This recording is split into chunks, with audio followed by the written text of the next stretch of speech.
Avez-vous un plan de match pour investir à la bourse? Obtenez gratuitement une analyse de votre portefeuille de placement. Contactez Frédéric Turcotte, conseiller en placement rattaché à Valeurs Mobilières Peak, courtier de plein exercice inscrit auprès de l'OCR-CVM et membre du FCPE. FrédéricTurcotte.com 418-681-8111.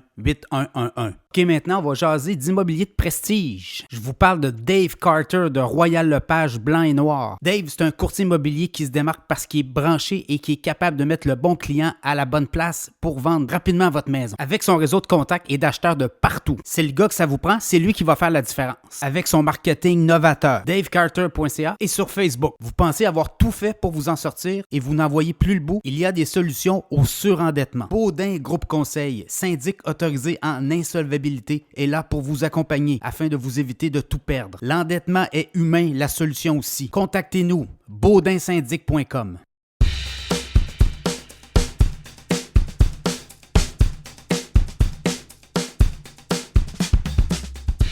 Hydro-Québec fonce de nouveau dans le secteur de l'énergie éolienne. Cette semaine, en fait, au cours des derniers jours, on a eu des nouvelles à l'effet que Hydro-Québec avait signé une entente avec les Inuits de la Côte-Nord pour un projet éolien 200 MW sur près de Port-Cartier, qu'on nous dit, sur les terres des Inuits.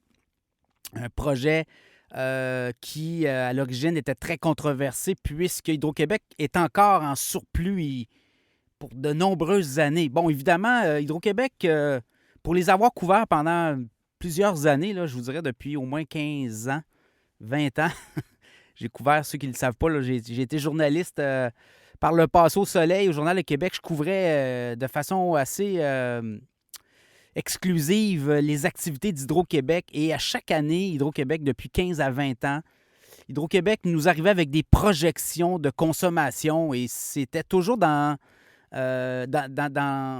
l'optique qu'on allait manquer de courant année après année. Il fallait justifier des achats d'énergie éolienne. Il fallait justifier des achats des nouveaux barrages. Et quand on regarde aujourd'hui les surplus d'Hydro-Québec, ben c'est plus de 30 TWh. Alors, c'est vraiment imposant. Et on l'a vu aussi au cours des dernières années, l'histoire des trop perçus. Parce qu'Hydro-Québec, c'est gouré, hein? C'est vraiment royalement gouré avec ses experts année après année. On projetait des consommations d'électricité incroyables et on se présentait devant la régie pour justifier des hausses de tarifs à cet égard. Et finalement, on a comme surfacturé les Québécois pour plus de 1,5 milliard. Et c'est dû justement à ces projections erronées d'Hydro-Québec. Alors, Hydro-Québec revient encore aujourd'hui avec des projections. Plusieurs doutent que ce soit des projections réalistes. On nous dit qu'on va avoir près d'1 million de voitures électriques au Québec d'ici 2030. Alors, il y a plein de projections comme ça, qu'on va avoir des contrats incroyables aux États-Unis, alors qu'on a signé un contrat avec le Massachusetts, oui, mais il y a New York et à New York, il va y avoir de la compétition. Il y a beaucoup de protectionnisme aux États-Unis. Alors, encore une fois, on joue dans ce film où le gouvernement se sert carrément d'Hydro-Québec pour faire du développement régional. Dans le cas des Inuits, sur la Côte-Nord, ben, c'est un projet de plusieurs, on parle de 600 millions de dollars, des retombées économiques importantes dans un comté ou dans une circonscription où on veut aller chercher une victoire de la CAQ. Évidemment, on recommence à faire de la politique. On a déjà joué dans ce film-là sous les libéraux. Rappelez-vous tous les appels d'offres, notamment dus à des décrets gouvernementaux au secteur privé pour acheter de l'énergie éolienne. Pensez-y un petit peu, si Hydro-Québec développait sa propre expertise dans l'éolien, développait ses propres champs, ses parcs d'énergie éolienne, ces parcs éoliens, ben, on aurait des coûts beaucoup plus bas. Et là, on nous dit 6 cents sur 30 ans. J'ai hâte de voir, je n'ai pas vu le contrat parce que l'ancien contrat nous parlait aussi d'une facture de plus d'1,5 milliard sur une vingtaine d'années avec Apuat. Là, on l'a étalé sur 30 ans. Est-ce qu'on a baissé le coût? Évidemment, l'énergie éolienne, le secteur éolien est beaucoup plus compétitif qu'il l'était. Il y a des produits où on a des éoliennes 5, 10, 15, 20 mégawatts, tout dépendant là où on est situé dans les parcs éoliens. Mais il y a une production beaucoup plus compétitive, évidemment. Là, on nous parle d'un 6 cents en moyenne. Je n'ai pas vu le contrat. Écoutez, on était à 11 cents en moyenne avant l'entente actuelle et on dit qu'on a renégocié à la baisse. Soit, je ne doute pas de la bonne volonté, mais je veux voir le contrat. Et je vous le dis, on va le voir, le contrat. Là, on va mettre la main dessus éventuellement. Pour l'instant, on va voir là, si on va déposer ce contrat-là devant la Régie de l'énergie également. Alors, ça sera intéressant de voir si on est capable d'étudier cette offre-là. Et on nous dit d'un 6 cents. Moi, je pense que c'est un 6 cents de prix de départ, mais ça doit être indexé. Tous les contrats d'Hydro-Québec sont indexés à l'inflation avec les promoteurs. Et c'est pour ça que dans certains cas, on paye jusqu'à 12 cents du kilowattheure, alors que entre les Québécois, on se le revend à 8 cents et on le vend aux Américains à 4 sous, 4 cents le kilowattheure.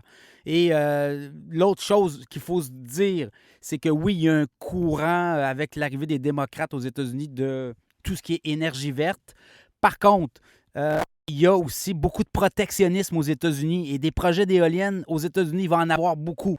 Des projets d'énergie solaire, il va en avoir beaucoup. Et là, ben, ça peut venir jouer contre Hydro-Québec dans cette optique-là. On le voit déjà, il y a beaucoup de protectionnistes, il y a beaucoup de producteurs d'électricité, d'énergie, soit au gaz, au pétrole, ou encore vertes comme les éoliennes et l'énergie solaire, qui sont en furie contre Hydro-Québec. Ils ne veulent pas les voir aux États-Unis. Alors, il y a beaucoup de compétition à cet égard. Alors, dans les prochaines années, ça ne sera pas facile pour Hydro-Québec.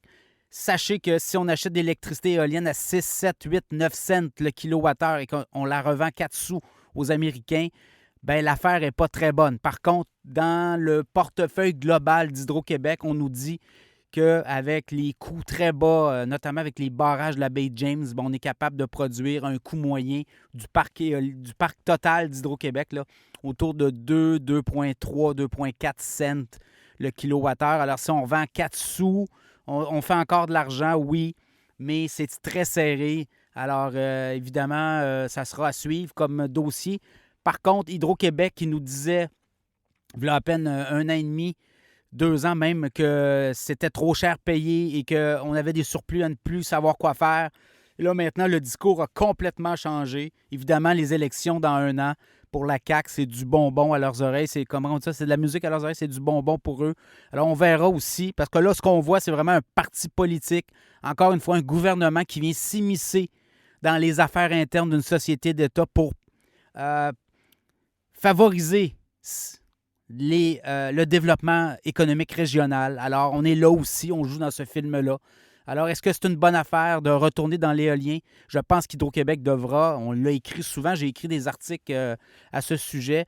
Il y a à l'interne chez Hydro-Québec des gens qui disent on devrait produire nous-mêmes notre électricité éolienne, notre énergie éolienne, et on pourrait produire à 4, 5 cents le kilowattheure. Et là, on achète à 6 cents en base avec indexation. Donc, ça va être beaucoup plus que 6 cents. Si on ajoute les frais aussi de branchement au réseau, ce qu'on n'a pas évoqué là, dans la conférence de François Legault de la semaine dernière. Alors, on pourrait se retrouver avec des projets à 10, 9, 8, 10 cents. Alors, on aura encore une fois menti aux Québécois si jamais on vient qu'à avoir les chiffres, les données réelles et qu'on s'aperçoit que finalement, c'était pas 6 cents, mais c'était 8, 9, 10 cents. Alors, on va suivre le dossier. On va suivre aussi l'intention de ce gouvernement de replonger dans le secteur éolien en donnant notre argent, l'argent d'Hydro-Québec à des producteurs privés. Parce que c'est ça qui arrive aussi au Québec actuellement. Hein. C'est des producteurs privés à qui on leur donne des gros montants d'argent pour leur acheter leur électricité. Alors, c'est vraiment, dans le monde des affaires, c'est un joueur de trop là, qui s'immisce entre le producteur vraiment ou l'acheteur qui est Hydro-Québec et les Québécois. On vient introduire un joueur qui est des producteurs privés et qu'on achète à grands frais leur électricité et qu'on file aux Québécois dans le parc de production. Et l'autre chose, sachez que cette facture-là, ben, on va la filer aux Québécois sur les prochaines hausses de tarifs d'électricité, alors qu'on est en surplus du jamais vu au Québec, des 30, 32, 35 TWh. Si on compte les TWh aussi du producteur, parce que là, on compte les TWh du distributeur, c'est gargantuesque comme surplus. Alors, hâte de voir l'argumentaire des prochains mois pour Hydro-Québec à ce sujet.